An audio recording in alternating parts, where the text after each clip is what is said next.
संसद के परिसर में एक मंदिर में आप झूठ बोलते हो।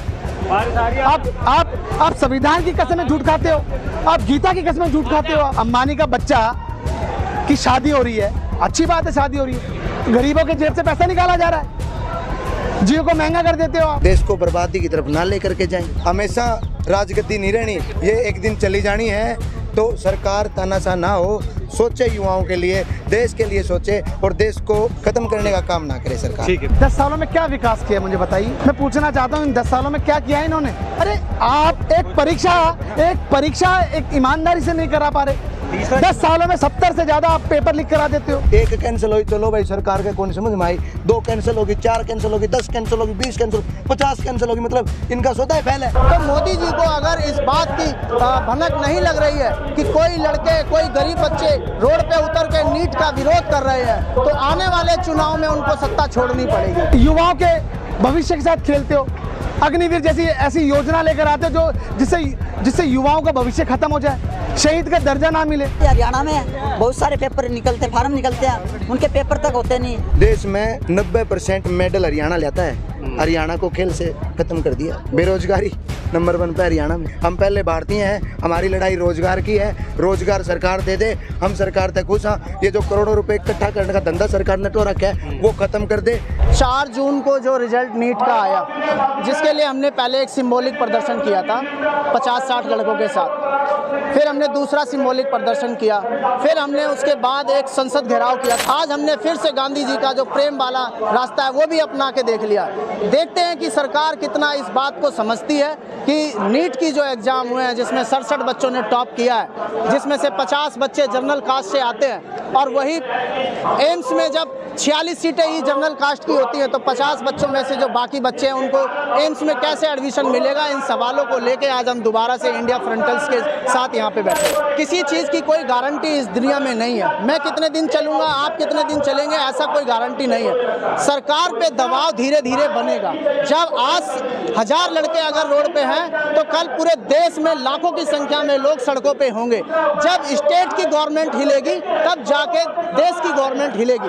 तो मोदी जी को अगर इस बात की भनक नहीं लग रही है कि कोई लड़के, कोई गरीब बच्चे रोड पे उतर के नीट का विरोध कर रहे हैं, तो आने वाले चुनाव में उनको सत्ता छोड़नी पड़ेगी। मांग हमारी, जो हिंदुस्तान का बेरोजगार नौजवान है, जो आज नीट परीक्षा से त्राही हिंदुस्तान का नौजवान कर रहा है, जो आज किसान, जो मजदूर अपनी आज लाचारी इस सरकार के अंदर जो उसको देखने को लिए आ रही पड़ रही है, उसको सरकार जो है निकम्मी सरकार है। धर्मेंद्र प्रधान जी इस्तीफा दें, नरेंद्र मोदी इस्तीफा दें। इस सरकार ने अग्निवीर को कुछ नहीं दिया है। जो अग्निवीर नीति ये लेके आए हैं, हिंदुस्तान के जो युवा हैं उनके लिए श्राप बनकर रह गई है।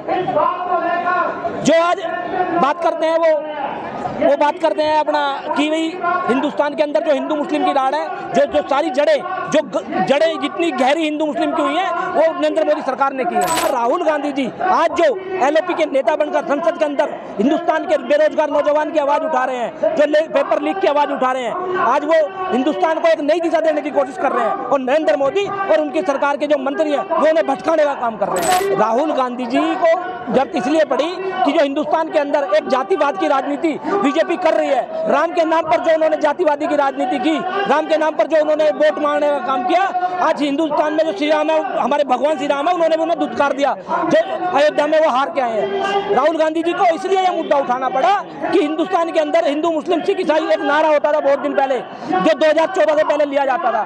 2014 से लेकर 24 तक आज ये नारा सुनने के लिए मिला है कहीं? आप सारे मीडिया के मेरे भाई हैं, आप बताइए आपने कहीं हिंदू मुस्लिम सिख ईसाई सुना हो तो? इसलिए राहुल गांधी जी को ये सारी बातें करने की संसद में जरूरत पड़ी। जो बंदा इंग्लैंड से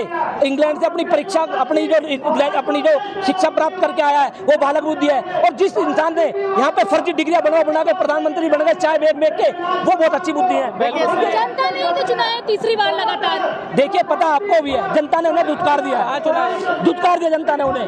पर जिस तरह से आपने उत्तर प्रदेश में देखा, उत्तर प्रदेश में 80 सीट लाने की बात ये करते थे, आज इनकी वहाँ पे मट्टी पलीत हो गई है। इनको अब जनता ने दुत्कारा है। जब राहुल गांधी जी 4000 किलोमीटर पद यात्रा की, उन्होंने जनता, जो हिंदुस्तान की जनता है, जो सड़कों पर उन्हें लोग मिले, वो पढ़े लिखे बेरोजगार नौजवान मिले, मजदूर किसान मिले, लाचार बहनें महिलाएं मिली, उनकी आवाज उठाने का काम आज राहुल गांधी जी कर रहे हैं। उन्हें पता है कि इन्होंने चुनाव से पहले लोकतंत्र बचाने की बात की थी।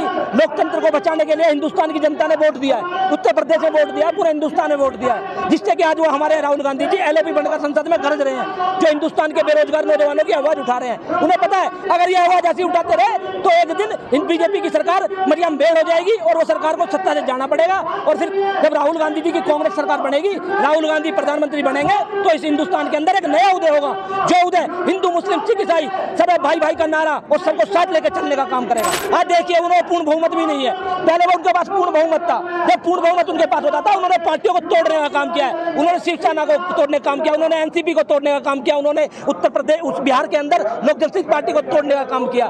तो जब वो अपनी मर्जी करते थे, जब वो किसी भी नेता को, किसी भी विपक्ष के नेता को, जो पार्टियों इंडिया गठबंधन में, एनडीए गठबंधन में होते थे, उनको पास खड़ा नहीं करते थे। आज वो पकड़ पकड़ के कुर्सी पे बैठा रहे हैं, सरकार उनकी बनी नहीं है, वो जबरदस्ती की सरकार ढो रहे हैं। पिछले 10 साल नरेंद्र मोदी जी को देख लीजिए, कैमरे के सामने कभी गृह मंत्री को भी नहीं आने दिया, कभी रक्षा मंत्री को भी नहीं आने दिया। कभी आपने देखा होगा उत्तर प्रदेश का सबसे बड़ा सूबा है, उसके योगी जो उसके मुख्यमंत्री उनको ऐसे धक्का देके बाहर कर दिया। अडवाणी जी जिन्होंने राम मुद्दा उठाया था, जिन्होंने राम मंदिर के लिए यात्रा की थी, उनको भी साइडलाइन कर दिया। उनको साइडलाइन कर दिया कि 70 साल आपकी उम्र हो चुकी है, आप राजनीति नहीं कर सकते।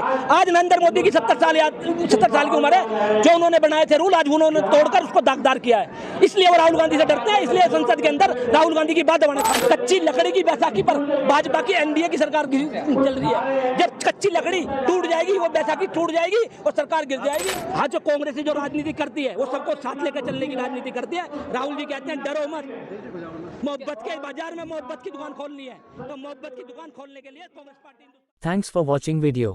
Don't forget to like, comment, share and subscribe.